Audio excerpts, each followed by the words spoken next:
Okay, we're going to get started because it is 9:45.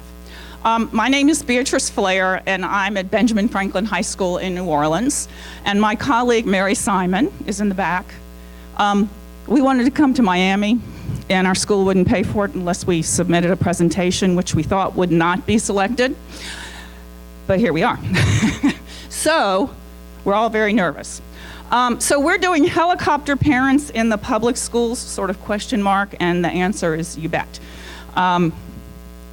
So hopefully this works. It doesn't work. Okay. Oh, wait, it does work. Yay. Okay. So in 1969, most of you weren't born, I was, the parent would come into the principal's office and scold the kid worse than the principal scolded the kid.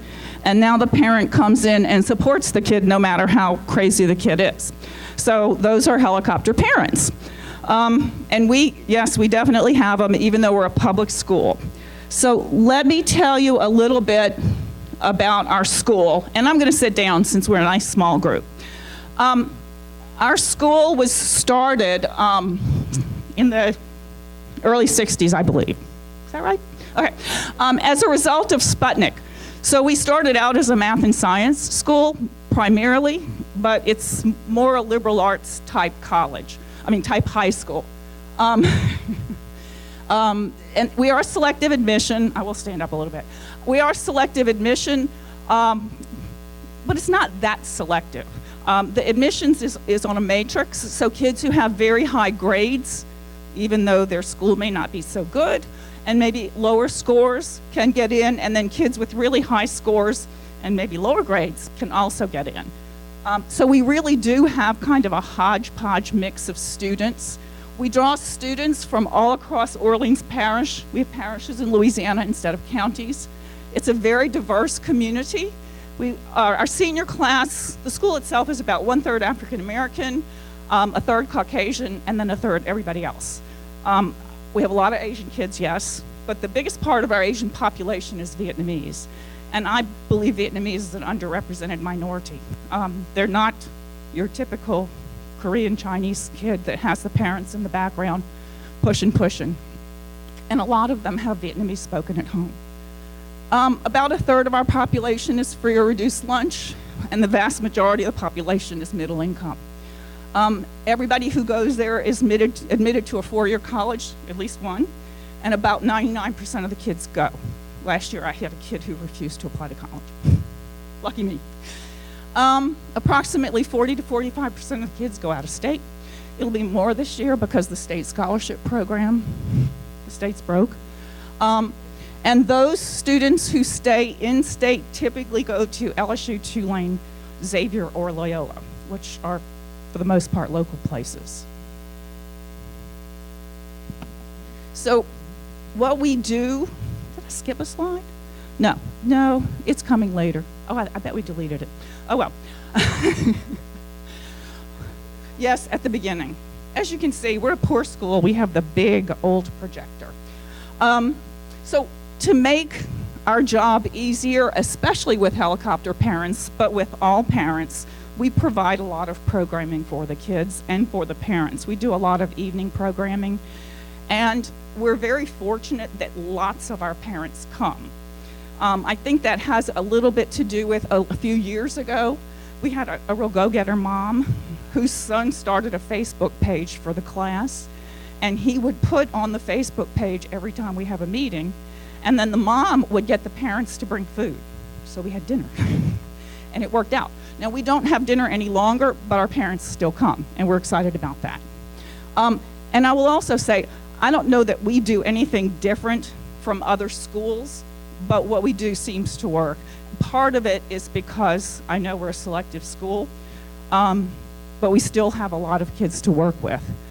That slide we skipped. We have 900 kids at the school, and I know the program says it's 2 counselors for 200 kids, which isn't bad, but we have 900 students at school. The freshman class is about 245 kids, and we have a standalone freshman counselor because we had such a high attrition rate in our freshman year. Sort of like colleges, we get kids from 85 to 90 different schools in the city and from around the world, actually. And so they come in at varying degrees of abilities. And so we decided we needed a freshman standalone counselor just to work with them and hold their hand and make sure they study. Yeah, it's gone. And then Mary and I split the rest of the school. But we don't just do college counseling. We do academic counseling. We do social counseling. We do have a standalone social worker, so when a kid comes in and says they're committing suicide, we say, oh, go down the hall to 230. No, we don't. We take them down there. But we're lucky that we have this standalone social worker, which is great. But we are charged with getting those kids who were handheld through freshman year, and when they're sophomores, we can't do that. So we'll end up losing some of the freshmen who barely made our retention grade in the freshman year, because we just can't hold their hands and do everything else we need to do. We also we're part of the student assistance team. So we work with 504 kids, IEPs, IAPs, gifted kids. So our job is big. We each sponsor several clubs. I think we deleted that slide. Okay, we each sponsor several clubs. I have coached a sport. So we are like your typical public school counselor, person that has tons and tons of responsibility. But since all of our seniors, and we had 208 this year, are headed off to four-year colleges, and most of them need letters of recommendation, most of our fall is spent writing letters of recommendation. So, get me to the senior slide. There, okay. Okay, okay, I'll get it. We're not very technical people. All right. I know. It was doing that before. Okay. All right. I'm getting there, promise. There we go. No, nope.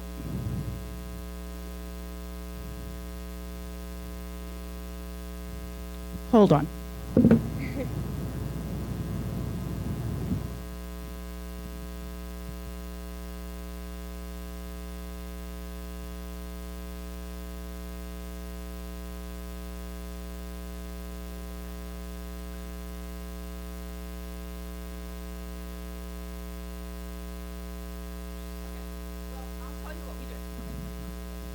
Yeah, just don't save it the way it is. Okay, so we do a lot of evening programming for our kids. And we also intentionally do not push the college application process in freshman and sophomore year. I'm very worried about this coalition thing that's starting, the coalition app, and that the Common App freshmen can access the Common App, because I can just see our freshmen who have no grades and no test scores. They're on the coalition app, and Harvard sends them a letter. And you know you're going to have all these kids in your office saying, Harvard wants me. They really, really want me. And I'm going to say, no, they don't. They send those letters to hundreds of thousands of people. But they're not going to believe me because Harvard sent them a letter. So in freshman year, we do an evening program for parents. We do it in January. It's a freshman-sophomore program, and we talk about all the testing that the kids will be doing when they're at school. We give the regular PSAT, not the new one, to freshmen, sophomores, and juniors. In the past, we've given the Explore and then Plan and then ACT. Our state is no longer paying for the Explore and Plan. They will probably pay for the ACT because it's one of our state mandated tests that the kids have to take, and it's part of our school performance score. But we give that test. Our kids have something called EOCs, end of course tests that they have to take. We're a big AP school. We give over 1,000 APs every year. We're only 900 students. So we talk about all those things. And the first thing we say about college admissions is tell your kids to forget about it right now, because what they need to be doing as freshmen and sophomores is to relax, get involved in their school community, and study hard. We are a demanding school. It's hard for the kids to stay there, especially some of the kids who are coming in with weak backgrounds. And so that's really all the programming we do for freshmen and sophomores. We do all of the evening programming so that we can get a lot of questions answered. for our parents before they have to come in and see us. But yes, we end up with parents who come in and they want to talk about college when their kids are freshmen. We try to push back a little bit on that, but some parents would just refuse. And then for juniors, we do a little more programming. I'll move over here. We do a little more programming. We have an early in the school year program for them. Typically, we'll bring somebody in. Last year, we brought someone in from Tulane and someone from Loyola, 2 big schools. We'll bring you in next year, Jordan. And just to talk about the basics of the college application process. We had about 95 college reps visit us last year. Typically, we have a college fair with about 120 schools. We thought this past year that we would do it in the spring, and we had such a small turnout or a reservation for it, we canceled it. So we're going back to our fall college fair. So that's the extent of pushing the juniors in the first semester of the year. But second semester, our English department is the only class that everybody takes every year. And so the English department gives us their first class of second semester, and we put the kids in a computer lab and we make them get on Naviance even if they hadn't done it before. We introduce Naviance to kids early, but lots of them don't worry about it.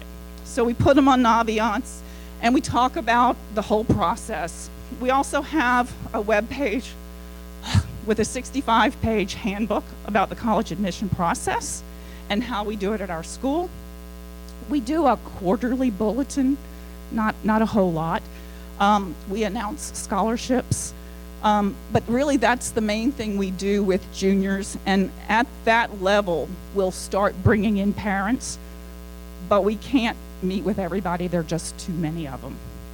So that's about what we do. Also, to help us with letters of recommendation, we have something called a junior eval, and I've been in about 6 different schools, and I've never been able to get teachers to do this, but all of our junior teachers have to complete an eval for all the juniors that they teach.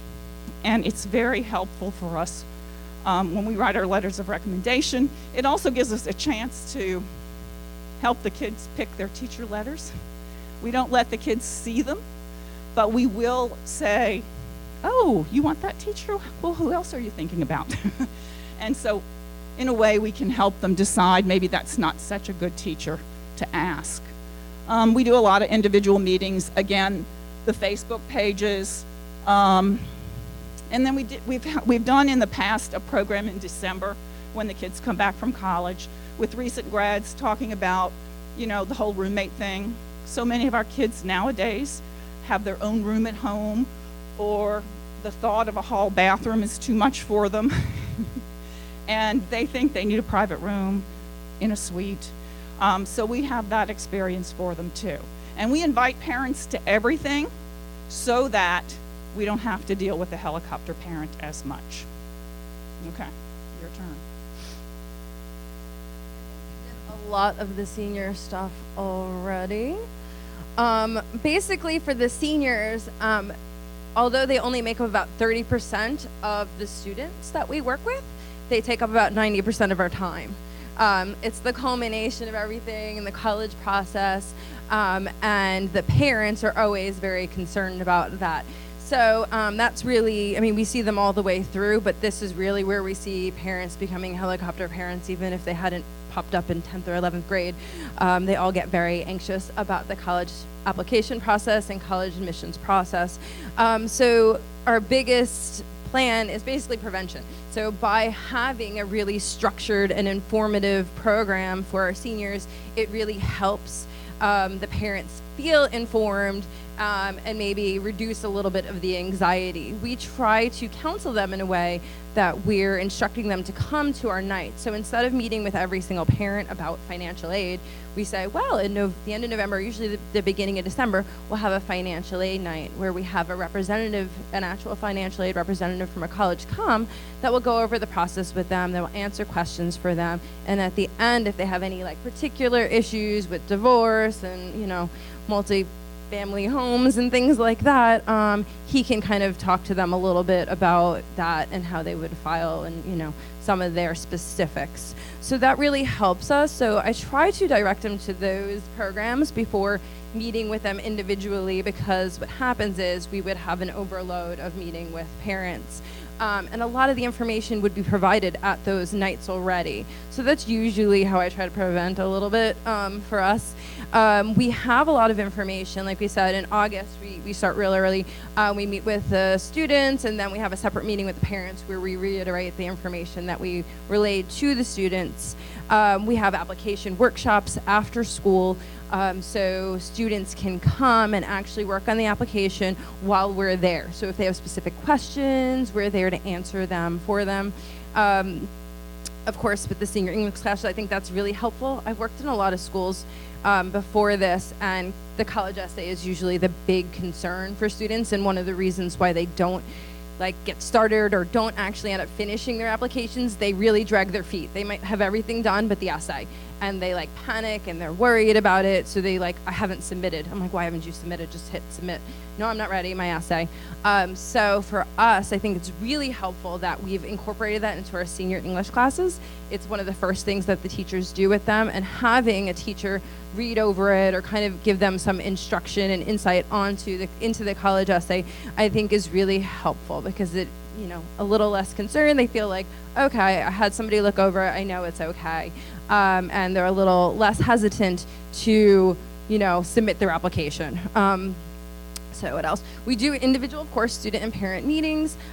We do not meet with every single student and parent. There's some students that are, I'm going to LSU, I've already decided, it's automatic admit for our Louisiana students, and they have the criteria.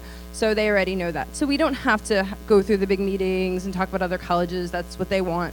But we are there, of course, to meet with all the students and parents that do have concerns or are not sure. What we try to advise parents and students is to go on Naviance first and to do a college search, to start creating a list. I have a lot of parents that want to come meet with me, and they have no idea, and they're just throwing colleges out there and tell me where you think they should go. And I was like, well, I don't really know. Where do they want to go? What do they want to do? Where do they, what's the location that they're looking at?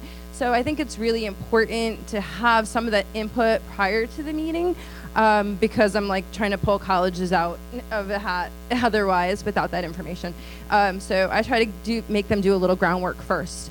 Like we also said, we require our seniors to do a self-evaluation, which is a brag sheet. We require the parent to do a brag sheet for their student. We require a peer to submit something on behalf of that student. And we also require a resume. So we try to get them to provide us all this information prior to the meeting as well, so that they've done some groundwork, and they're not just coming to us and expecting us to give them the answers for, which college they should go to. So that helps. We already did this, Naviance workshops, letter writing for the teachers, then we have lots of interaction with college reps. And I think those meetings are really helpful at our school. They're not done just during lunch, they're done throughout the day. So they have to have a pass to come down. It's usually targeting juniors and seniors, but freshmen and sophomores are welcome to come as well. I've heard both from the college reps and from the students that it's very useful. The college reps have gotten a chance to really speak to our students and get to know them on a small group basis. They've been impressed with a lot of our students, and that really helps with the college admissions, because they kind of could put a face with the name. On top of that, our students have usually, it varies. We've had ones usually hire about 5 or 6 students. We have some really big ones like Tulane, because everybody loves Tulane. But the small group ones are really helpful, and they could ask specific information. They could get questions about their major and the programs, answered. So I find those very helpful, and the students really walk away with a lot of good information, and helping them to decide if this is a college that they would be interested in. Not all students are able to visit the colleges, of course. They're all over. So having that small group, having that specific information, I think is very helpful for them. Okay, So helpful hints to keep parents updated. We do a lot with informing our parents about what's going on, and that's useful because it does cut out us having to talk to every single parent about everything. We have morning homeroom announcements. At that time, we encourage the students to relay information to their parents about any upcoming events, college nights, financial aid night, things like that. It's encouraging students to come, but it's also encouraging them to speak to their families about what's going on and get them to come. We have robocalls, which is very helpful. Those go out to all the families and text messages that let them know what's going on, usually the day of or the night before, so that there's time for them to plan to come. And as a reminder, feed them and they will come. Like we said, we had we used to have a family, or what was she, the parent liaison, and she would encourage families to bring food, like potluck type thing, and people would come. And unfortunately, we don't have that quite anymore, but it has started a trend with people coming, which is great. We have a good turnout. I would say we have about 75% for most of our things, parent turnout for our seniors at least, possibly higher. Let's see, we did the bulletins already. What we do not do or cannot do, because of our student load and all of our responsibilities, we do not meet with every junior and senior parent. We just don't. Like I said, we try and direct them first to the sessions at night, and then we will meet with them after that. That helps cut down on things. We do not create lists for every student as far as colleges go. That's really on them to do their research. Then they come to us, and we can help them revise their lists. At our school, we get a lot, because we're selective admission, a lot of students applying kind of top heavy. Like they apply to all Ivy Leagues, and then they're like, okay, we're going to apply to LSU as our backup. But they have like no desire to go to LSU at all. So we try to counsel them in a way that they're applying to a good range of colleges. So it's great to apply to an Ivy or two, but you shouldn't be applying to every single one. And you should be applying to something in between LSU and Harvard, because there's plenty of wonderful colleges in between. So we usually work on that. On Naviance, the scattergrams I find super helpful. So we go in there and say, okay, this is where you are, and this is where the students that get admitted are. So if you do not have Naviance, you really need to get that. I didn't have it at my other schools, and I was at a severe disadvantage with that. We do not read every application. We do not read every essay. Fortunately, we have our English teachers for that. It is difficult. I worked at another school where they weren't doing essays like this, and the problem was we had a student admit to a felony on their college essay, and I got a call from a college about that. So that was awkward. So there are some things that can kind of go through that students may not be aware of or may not realize that they probably shouldn't put that in their essay. But kind of advising them generally at the, even English classes, or just generally at one of the meetings, one of the night meetings, just kind of talking about some things that they maybe can and maybe shouldn't put in their college essay. And we do not read every teacher letter of recommendation. We trust our teachers to, of course, write things about their students. And we advise teachers if they don't feel comfortable writing to say that maybe you should check with another teacher that would be better for it. Okay. So 3 keys to dealing with helicopter parents. I got these things right off ACA's website. So these are just some things that are helpful in general in dealing with parents that are very anxious, our helicopter, or now known as drone parents. To decrease parent anxiety, we provide a lot of information, like I said, and communication throughout the year. I mean, that is the number one. It's basically prevention. So the more communication information they have, the more educated they feel. It helps reduce their anxiety, and hopefully they're not calling me every single day or showing up in the office. Of course, this doesn't always happen because we have parents that still do. I had one parent in particular that I didn't catch earlier on, and I wish I would have, because once the student got to senior year, she was a very motivated, wonderful, she was a leader, she was a bright student. I got a call from University of Chicago. They were concerned about admitting her because her parent was calling there on a daily basis with questions and concerns. So that was very concerning. So I had to sit down and have a meeting with the parent about letting their student go and letting the student take responsibility. She's a very capable student. She was doing wonderfully. He didn't need to keep checking on her that way, that there are other ways to do it. So kind of having that communication with, and I sat down with her as well, because she kind of let him as the parent do what he wanted, and she was kind of afraid to say, no, please don't do that to him. So I was able to help facilitate a conversation where we just said stuff about her being very responsible. She's a senior. She's going to have to take control of things, and putting a little more ownership on her, and that if he had some questions about what was going on with the process, to ask her about that, and she could look into it if it was something that he needed to know. So communicating to empower the student. This is with college application process. This is, even in 9th and 10th grade with homework. A lot of times we have parents coming in and they're like, my student didn't do this and my student did that, and they'll blame the teacher. Well, I didn't know about this. Why didn't anybody tell me about this? So trying to put the ownership back on, the responsibility is on the child, not the teacher. They come in and they're blaming the teacher for things, and that's just not appropriate in most situations.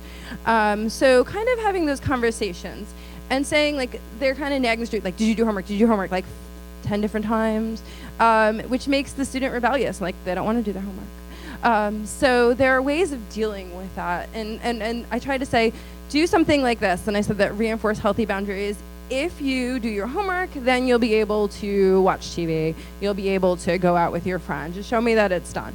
So setting some boundaries in there, rather than nagging them every 5 minutes about them doing their homework. It creates a different dynamic when I'm expecting you to do this. I'm going to allow you to go ahead and do what you need to do, and then I'm going to check on it later. And then as they gain some responsibility and they actually are following through with things, of course, that helps the whole relationship. And it's just a better dynamic there. And also takes some of the ownership of the parents who is trying to control everything. So, it helps facilitate that responsibility there. Okay. So as far as collaboration, I wanted to see if anybody else, what we do, I think, is fairly standard to what a lot of other schools do. But we always could learn from what everyone else is doing. So I thought it was a good time to open it up for maybe some things that you guys do that help with dealing with helicopter parents, or some type of programming that you guys do that you find useful. Anybody?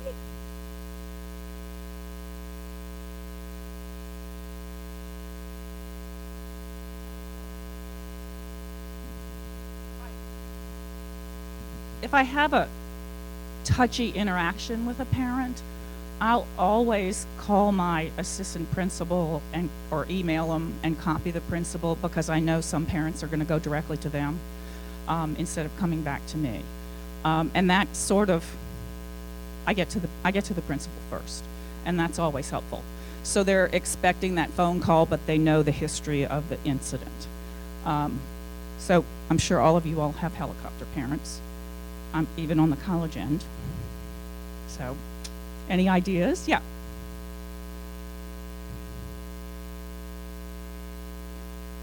We do. And one of the really good things that we do, I think, is we're responsible for making sure the kids have everything they need to graduate. And so each summer we go through the kids' transcripts to see what they're taking next year.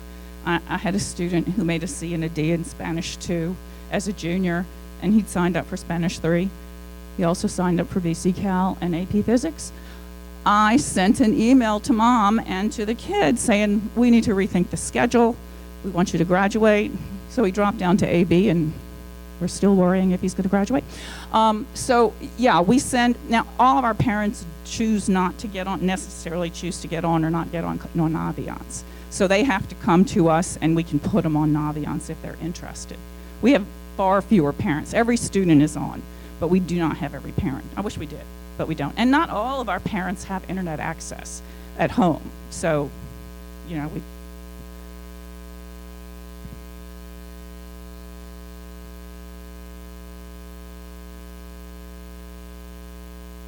Mm-hmm.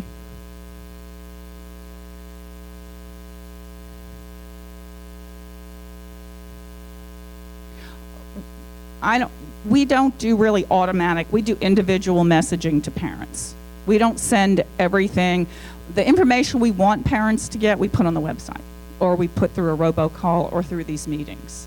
But I love the scattergrams for our parents, because when I have an individual meeting with a parent and they're coming in with this Ivy League list, And I say, okay, well, let's look at the scattergram. And they're shocked. They have no clue. I think some of our kids, even as early, some of our parents, even as early as freshman year, it's like, oh, my kid's in Franklin, I'm good, I don't have to do anything else. And that's far from the case. I mean, we're a very demanding school, so I think they think if they got in, then they're set for the rest of their lives.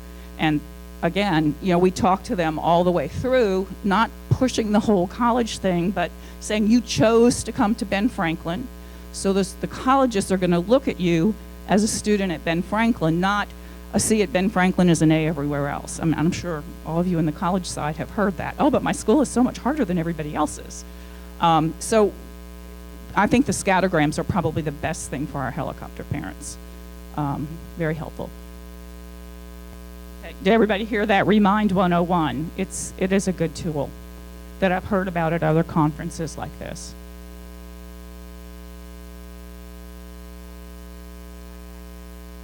Okay.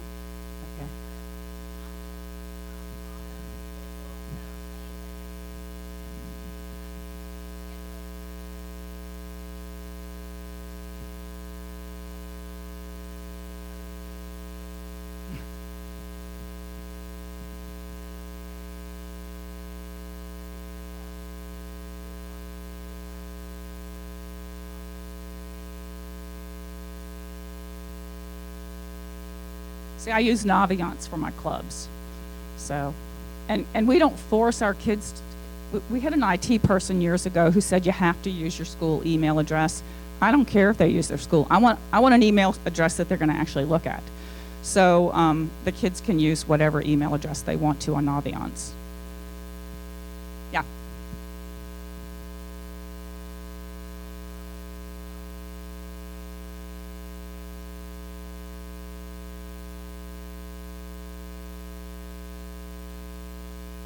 Right. I can usually tell by the lists that we get from the kids. If they come in with a list that has the same schools those independent counselors are always putting on their lists, I can know that the kid's seeing an independent counselor, and I say, look, that's fine. If you're seeing an independent counselor, please tell me who it is so I can communicate with them. They have access to our Naviance through that kid's email address. And I don't think that all the independent counselors get that every school's Naviance is going to look differently because of the makeup of the student body and how the grades are weighted and things like that. So I'd rather just know who they're meeting with so that I can communicate with that person. We can't stop them. At one of the private schools in New Orleans, the principal actually invited an independent counselor on campus. Needless to say, the college counselor was a little miffed. Yeah. All the time. We have a chain of command or a chain of activities we're supposed to do. If a teacher comes in to complain about a parent with us, we're supposed to, talk to the parent and say, have you met with the teacher? And typically that has not happened. So we ask them to meet with the teacher first. If they do that and then they come back and say, yes, I've communicated with the teacher, they didn't respond. I know that's not the case, but so then I'll go to the teacher first. If that doesn't work, if it's something I think is an issue, I'll go to the department head, then the assistant principal, and then the principal. A lot of times the parents just go right to the principal. They bypass everything. We make that clear in the beginning of the year, but they don't care. No, because they're special. And our helicopter parents aren't just our very wealthy kids. I mean, we have one kid at our school that comes to school in a Bentley. But we also have a lot of low-income families. And sometimes those parents, again, because their kids at our school, it's a good school, it's a safe school, and a lot of schools in New Orleans are not safe. Some of those parents are helicopter parents too, because they think, hey, this kid's in a good place, lots of opportunities, and they want to make sure they take advantage of all of them.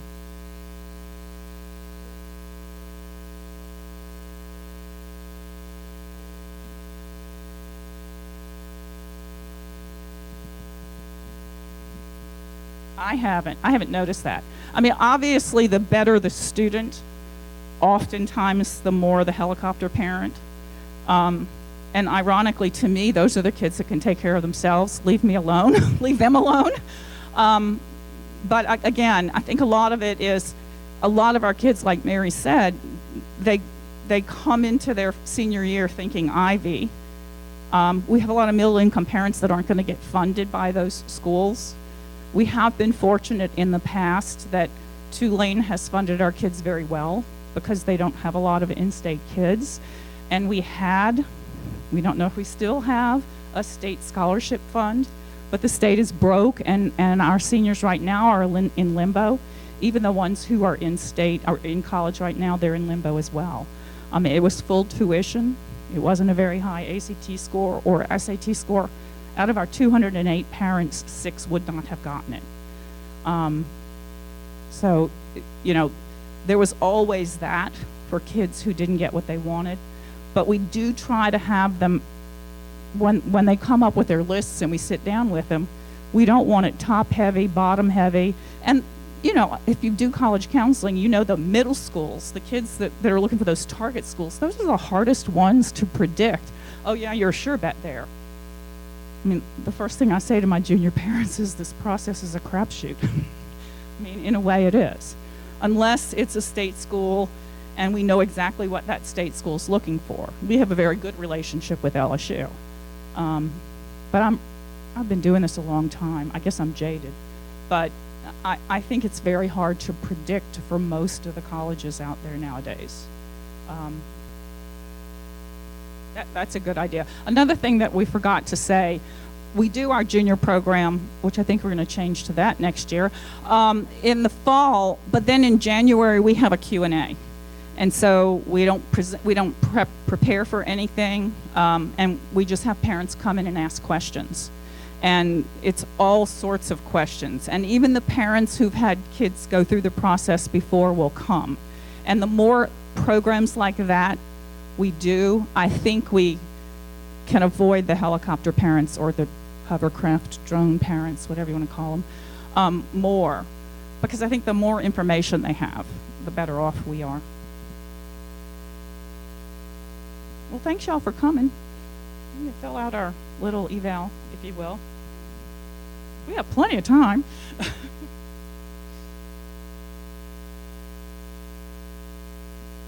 Oh, and our last slides, it never ends. He's graduating from college and his parents are still hovering.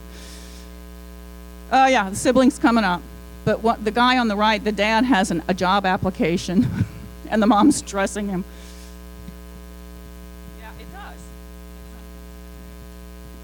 Well, we're going to collect email addresses, and hopefully I'll get yours, and then I'll send that to anybody who's interested. Another thing we do for our seniors, actually, it's one of our civics teacher. We used to have a required course called Civics and Free Enterprise, and the Free Enterprise was partly how to keep a checkbook and that kind of stuff. So one of our civics teachers is doing a few sessions during civics class because he insists that the state only requires about 3 months of work. So he's filling in with other things. But like how to change a tire. I worked at a girls' school at one point, and we did the how to change a tire, how to check your oil, how to keep a checkbook, or a check card book, because nobody has a checkbook anymore. No one writes a check anymore. You know that joke, I still have checks, how can I not have money left in my account? So I think the kids think about that. And it's tough. An envelope. Right. We used to make them, before we had Naviance, we used to make them write an envelope to the college that they were attending so we could stick the transcript in. We would have the school name up here and a stamp down here. I mean, these are smart kids. But they'd never done that before. Oh, absolutely. Well, they don't know how to write in cursive either. No, they don't. No, definitely not.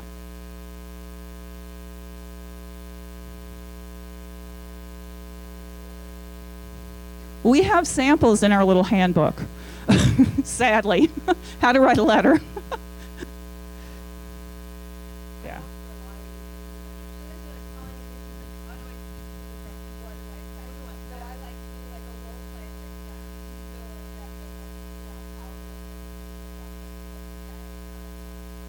Especially for the schools that check contacts, I'll say, well, communicate with the school, but what do I do? What do I say?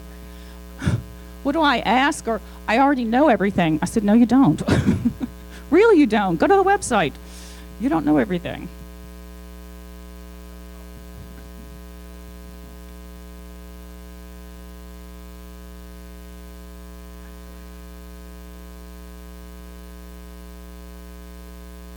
Right, we have a lot of parents of Tulane faculty, and they live right next to Tulane, and I say, go take a tour of Tulane, or go take a tour of LSU. Oh, no, I've been to a football game. What? Oh, I went to Tulane's library and studied once, so they know the campus. But we will tell them, the kids that come in, like Mary said, the kids that come in, I have no idea what I want. Cornfield, urban, either one's fine. I said, okay, we live within a few hours drive of LSU. Visit LSU, take the tour, see what a big state university is like. And then sometimes they say, okay, I wasn't thinking about LSU. I think I'll apply to LSU. And then we say, go see Millsaps or Spring Hill. And then we say, visit Tulane or Loyola. And they come back absolutely shocked by what they find out. And it's easy for them because I say, you know, these are places you aren't going to even think about applying. So there's no pressure to ask questions in the information session or things like that. So that helps them sometimes. I'm always happy when parents come back and say, well, we did the LSU, Loyola, and Spring Hill visits, like you said. And I'm thinking, oh, good, somebody did it.